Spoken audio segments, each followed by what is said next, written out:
Shwat. Ya, kembali lagi di Ruang Ngobrol. Yes. Kali ini kita akan membahas Ultraman Rising. Iya, betul sekali. Baru tayang di Netflix. Nggak baru-baru banget 14 sebenarnya. Juni ya, 14 Juni. Iya, cuman kalau antriannya di Ruang Ngobrol kan emang minggu. Jadi ya, sabar ya. Ya. Ini Tokusatsu, lagi-lagi kita pernah bahas Jonias, Ultraman kok anime. Nah, ini Ultraman kok animasi 3D. Aku tuh nganu mas, skeptis mas. Betul, awalnya. Aku orang yang malas nonton karena bentuknya slim, bukan slim lagi ya. Referensi utamanya sebenarnya, dan ini jadi masuk akal, salah satu referensi utamanya adalah Across the Spider-Verse. Jadi bentuknya Miguel kan begitu. Bentuknya iya kan? Badannya ya, digituin ya. Ditabrak, Riz. Digituin ya. Jadi make sense sih kalau gitu. Dan ternyata setelah nonton enjoy. Maksudnya aku bisa dengan cepat 5 menit itu aku langsung ngerasa oke nih. Aku tidak bermasalah dengan bentuk Ultraman yang seslim itu gitu. Aku sendiri pengen nonton lagi tapi pakai voice acting Amerika sih. Ini salahku sih. Aku berekspektasi sampai nonton yang Amerika. Karena biasanya begitu kan. Makanya aku yaudah aku nonton Jepangnya aja. Ya. Ternyata pas ketemu, aku tuh udah Amerik, Chris, tapi sebentar. Ini tentang Ultraman, orang Jepang, settingnya di Jepang. Ngapain aku nonton pakai bahasa Inggris? Persis. Terus ganti kan. Persis. Aku juga mikir gitu. Aku nonton oke, bahasa Inggris, oke. Lah, kok kan? Lah, settingnya Jepang. Ya udah ganti aja. Dan ceritanya sederhana sekali tentang bagaimana Ken, tokoh utamanya itu menjadi sesuai judulnya menerima dirinya menjadi sosok Ultraman. Nah, tema besarnya adalah keluarga. Betul. Makanya ini khas film-film begini ya. Dengan animasi seperti ini itu adalah untuk keluarga, bukan untuk orang dewasa, bukan untuk gimana-gimana, tapi untuk keluarga. Dan sebagai film keluarga, Ultraman Rising ini menurutku sukses untuk memberikan nuansa hangat yang aku udah bikin thumbnailnya sebelum kita take hari ini tuh. Gila, padahal kita belum tahu bahas apa. Dan judul thumbnailnya, Riz, adalah film drama keluarga Ultra. Judul thumbnailnya memang ku tulis itu karena emang bener yang Daris bilang tadi, ini tuh film drama keluarga. Dan kebetulan bisa berubah jadi Ultraman. Ya, kalau kita runut panjang, aku juga ngecekin backstoriesnya. Sebenarnya dari tahun 2015 kalau nggak salah project ini tuh udah mulai jalan. Tapi bukan tentang Ultraman. Jadi ini film tentang premisnya tuh hero besar atau giant hero gitu yang kemudian mendapati keadaan di mana dia harus ngurusin bayi gitu. Sebenarnya gitu. Nah, ini proyeknya sebenarnya mau terbengkalai sebenarnya, tapi aku lupa apakah kemudian dengan 3 seasonnya Ultraman Netflix, terus kemudian Netflix deketin Suburaya atau Suburayanya yang memang udah ini Ultraman kita nggak tahu dan itu bukan nggak usah kita bicarakan. Dan keputusan untuk menjadikan bayi kaiju itu sebagai bayi yang beneran itu menarik karena sudut pandangnya jadi terpisah nih, sudut pandang manusia, sudut pandang Ultraman, sudut pandang kaiju, dan sudut pandang KDF ya. KDF. Kaiju Defense Force itu sudut pandang yang berbeda semua disatuin jadi satu karena ceritanya sangat simpel, sangat sederhana dan tidak berusaha untuk kemana-mana. Jadinya enak ditonton. Ya, dan semuanya berkaitan dengan keluarga. Dan menurutku hampir nggak ada kekurangan. Hampir. Aku ada sih. Nanti kita bahas. Tapi aku sepakat bahwa filmnya sangat menyenangkan ditonton. Kalau ini serial tuh kayak nggak bisa berhenti untuk next episode gitu. Ini Mas, khas Pixar. Oh ya. Filmnya khas Pixar. Ya. Nah, tokoh antagonisnya juga kehilangan keluarga, tokoh protagonisnya juga merasa kehilangan keluarga, monsternya juga kehilangan keluarga. Terus gitu. Ada side karakternya juga soal kehilangan mengisi kekosongan keluarga yang hilang gitu. Itu jadi beneran harus saling belajar. Even gitu. Bahkan Mina yang menjadi AI itu kan juga merasa keluarga. besarin scan besarin 1 Ken nih. 1. Iya, Kenji 1 gitu. Aku nggak sukanya ini, Riz. Kenji 1 itu kenapa harus dibikin se-Tony Stark itu sih? Apanya nih? Teknologinya, rumahnya. Maksudku aku nggak dapat urgensinya ya, benar. Itu. Tapi itu tidak membuat terus. Benar, itu nggak membuat ceritanya jadi gimana-gimana. Nggak ada hubungan sama cerita, gitu. Tapi memang jadi tanda tanya sih kenapa nggak harus gitu kok, gitu. Dia jadi orang yang biasa aja, atlet aja tanpa ada Tony Stark itu biasa-biasa aja. Tapi mungkin kalau aku boleh menjawab, aku baru saja kepikiran adalah untuk teknologi itu ada untuk konten baby kaiju. Oh iya, pada saat baby kaijunya ada, otomatis Mina itu sangat membantu. Cuman maksudku ini kan ya sekali lagi ini bukan perdebatan teman-teman. Ini aku ngerasa kurang cocoknya di situ aja sih. Nggak jelek, tapi aku ngerasa kurang cocoknya di situ. Make sense sih, Mas. Terus kemudian ya sebenarnya ini kan misteri yang harusnya terbuka di film selanjutnya gitu ya. Jadi Pulau Kaiju tuh. Ya bukan hanya Pulau Kaiju, tapi Nebula M78-nya karena ibunya post creditnya kan di sana kan. Nah, karena Kenji ini pertentangannya dengan ayahnya juga nggak tergambarkan dengan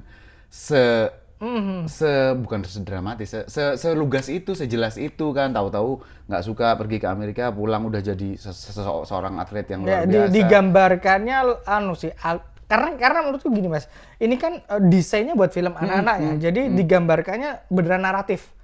Naratif dibantu adegan. Betul. Aku ngobrol sama Gabe juga, sama Faisal. Faisal seneng banget kan Ultraman Rising. Gabe juga seneng, tapi kata Gabe itu biasanya orang Jepang yang ke Amerika atau ke luar negeri terus pulang tuh biasanya keluarganya seperti itu. Aku nggak tahu itu bener apa enggak, tapi maksudku jawabanku mungkin sesimpel bahwa karena ini tontonan untuk Netflix, jadi segitu aja nggak apa-apa. Iya, dan kalau film layar lebar kan benar, mungkin lebih butuh layering lebih lah. Dan gitu. Sekali lagi buatku karena ini koridornya emang anak-anak, emang harus lebih direct, lebih direct itu. Jadi nggak usah bertele-tele. Bukan soal budaya, bukan soal apa-apa, tapi memang ini kepentingan menceritakan storytellingnya memang butuh lebih langsung aja gitu. Kesampingan itu tadi yang aku nggak cocok atau aku kurang cocok, yang aku seneng banget adalah bagaimana entah kenapa director, produser atau penulis naskahnya tuh memasukkan Ultra Seven-nya sekuat itu. KDF itu adalah simbol dari TDF. Kalau di Ultra Seven tuh TDF, Terrestrial Defense Force. Mobilnya bapaknya Kenji itu mobilnya Ultra Seven, maksudnya pasukannya. Plat nomornya M78-U7. Aduh, aku nggak sadar pula. Ultra Seven. Terus pada saat Kenji masih kecil, guyon bercandaan sama ayahnya, terus ibunya nonton pertandingan segala macam. Sebelum ada Onda kalau Onda kan masih muda tuh ada kaiju menyerang gitu. Itu di meja tuh ada helmnya pasukan Ultra Seven. Terus KDF itu pakai seragam dengan motif seragamnya TDF Ultra Seven, cuman warnanya aja beda. Nah, jadi menurutku aku seneng banget karena aku seneng Ultraman Showa ya. Jadi kenapa ya?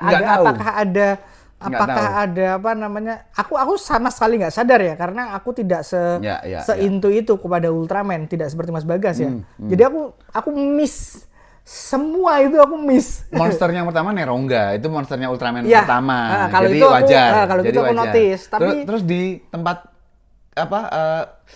tempat santainya si Kenji itu kan di meja belakang ada 2 action figure Abaren kan. Itu juga kenapa aku juga Enggak, itu kalau itu lebih ke easter egg aja sih. Easter egg aja.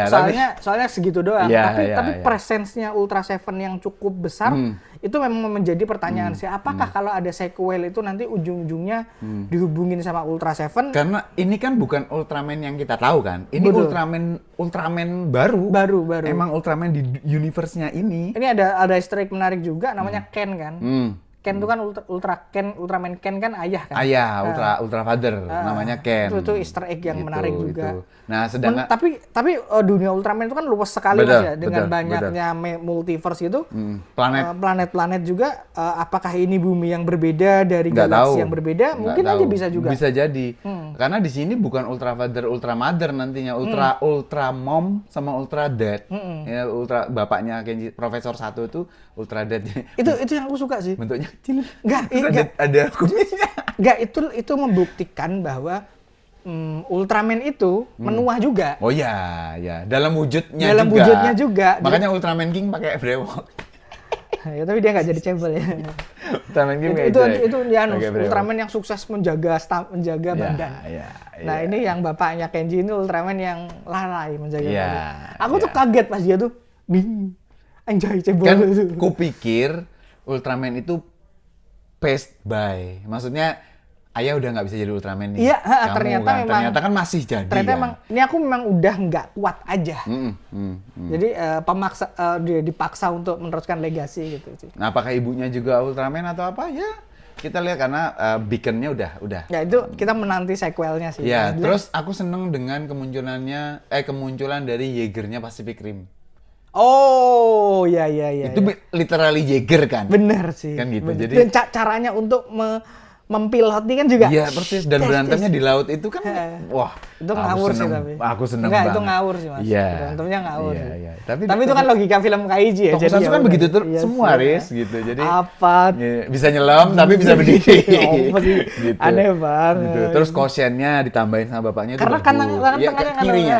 Jadi itu nggak bisa. Itu kayak Son Goku sama Gohan. Betul. Terus Mecha Gigantron itu kan dalam tanda kutip Mecha Godzilla. betul, notes-nya kan kesana gitu. Cuman pas dibuka, loh kok masih ada badan beneran? Cuman dikendalikan aja. Ya, kayak gitu. Terus aku seneng dengan berubah.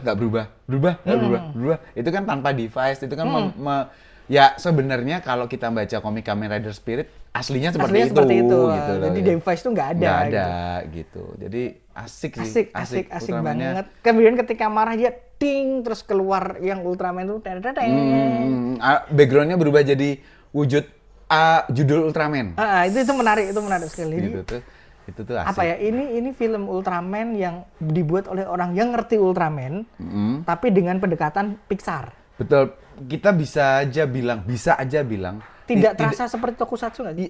Sangat tidak terasa. Nah, ini makanya aku mau bilang kita tuh sangat bisa bilang Ultraman Rising ini kayak Suburaya bilang ya pakai nama Suburaya aja deh. Padahal orangnya Hollywood semua lah. Tapi dengan pengetahuan soal Ultraman yang mumpuni sekali. Soalnya gini loh cara untuk menghormati sesuatu. Legasi. Bukan cuma legasi tapi sesuatu kalau kamu pengen minjem judul ya kamu kudu ngerti dan jangan minjem doang nama doang terus kamu nggak bahas sensei ya kan ini nggak kan oke apa bagi Suburaya ini hal yang luar biasa banget karena sekali lagi Ultraman goes to the world. Sekarang kampanyenya Ultraman to the world. Sekarang lagi kampanye nih. Mana Kamen Rider? Mana? Malah bikin 5 episode. Jadi tidak mahal. Go chat to the world. Oke, jadi teman-teman yang belum nonton Ultraman Rising, yang skeptis kayak kami pada awalnya, coba deh tonton. Ya, itu ini akan menyenangkan. Ini akan menyenangkan. Dan ini beneran bisa ditonton siapapun. Kalian yang nggak ngerti Ultraman bisa nonton. Betul.